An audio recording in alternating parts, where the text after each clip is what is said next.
Hey, thanks for joining me. Hey, we've already seen this book. I just reviewed this one yesterday, and this is a remaster of this book. And it was an interesting kind of comparison, side by side, of how each page is some are better, some are worse, blah, blah, blah. But we get rid of that, and I kind of forgot. Oh, wait, look.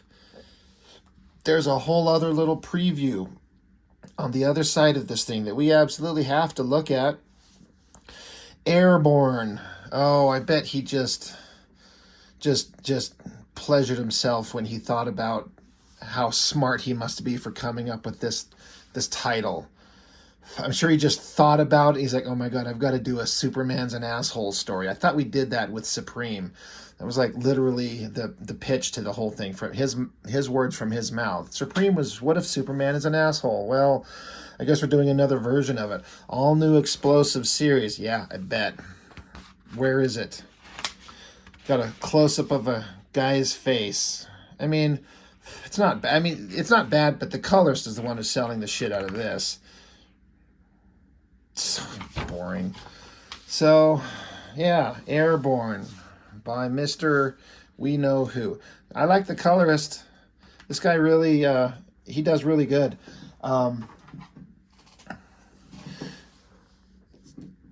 It's kind of hilarious how this figure is just like, he made sure to make him a boxy little guy just to squeeze him into the border. I don't think that was his, like, what he was intending to do, but it sure looks weird. And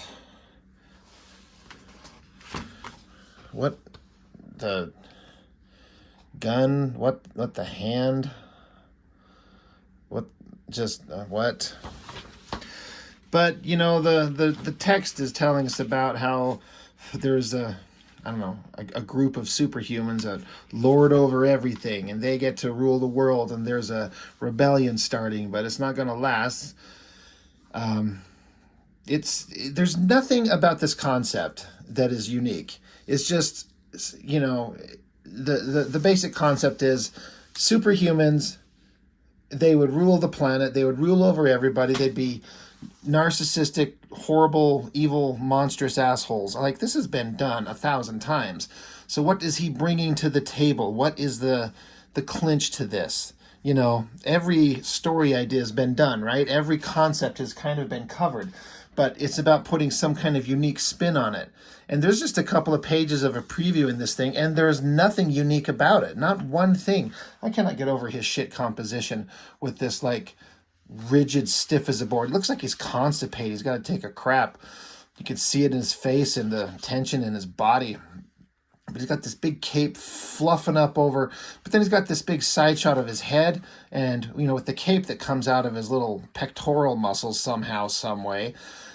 He's drawn them in here, but it looks like they wrap together. Like the cape, you think this is part of his cape here, but it's part of this drawing's face here. It's such shit composition and shit figure work. It's just terrible. And then you got random faceless resistance fighters. And then, so I guess he shoots an I-beam out of one eye. I guess, which is the dumbest thing. Why shoot out of one eye? I mean, I guess it's, you know, you don't have to shoot I-beams out of two eyes. That's all I've ever seen. So, okay, great. That's something unique. I-beams out of one eye. And then somebody explained to me this bottom panel. We're looking straight on at a city in the distance, and then I guess a mountain that's not too far away, and this is supposed to be a road, and is this supposed to be like a guardrail? And that's a Jeep, but we're looking straight down at the top of it, but a straight-on shot of the city. Like, okay. Okay. So you got Superman, and he's a jerk, and he's rules the world, and there's a human resistance, and he just slaughters them. And then there's supposed to be some fantastical castle or city type thing in the distance, and this Jeep is driving towards it with, like, aren't these faces exactly the same? Like, look at these things and tell me that they're not the exact same thing. Just one has long hair and tits, and the other one short hair. and no tits, and a steering wheel with no center column, like bracing the steering wheel. He just literally just drew a circle. He's so terrible. And then he's supposed to have this scary thing. So there's all these artistic ideas in here. So the car driving, in the distance here towards some great big kind of castle, futuristic, angelic, I don't know, like it's like Asgard or some shit, kind of magical city in the clouds. But that's the best he could do. He just draws a couple of shapes. And that's it. Because that'd be technically, that's something that would take some technical time. And Liefeld talks all the time how he doesn't draw at like a drawing desk. He puts a lap board down and just draws on his lap on the couch or some shit. Well, if you're doing that, you can't like grid out buildings. You can't do that. And he doesn't want to do that. So I'm guessing that's just why it's such shit backgrounds all the time. And then there's this arch of some type with bodies hanging off of, people who were part of the resistance to be like a warning. Zero effort is put into this. So it's not telling you anything. And it just shows faces of more random people. Some chick with like old school Scarlet Witch headgear, and some dude with, this looks like, I don't know, Shatterstar with Strife from X-Force headgear, and then this stupid version of Superman. Who are these people supposed to be? It doesn't tell you. And then there's just some lady sitting here surrounded by other superhero characters. Who are these guys in their boring costumes? And then this is literally it. Just these couple of pages. That's the preview. There's nothing there. And it doesn't tell you anything. So what I was hoping for is like, what is the hook? What is the, like, this is a concept that we've all seen. We're all aware of the like, oh, the superhumans can be monsters. Like we've all grown up reading Marvel Comics or DC or whatever, the classic superhero stories where these are heroes meant to inspire us. Superman and Captain America and Spider-Man and Batman and Wonder Woman and all these characters. Stories about, truth and justice and honor and doing the right thing and sacrificing for the greater good and being good moral human beings and teaching us lessons that are fun and important to know in life.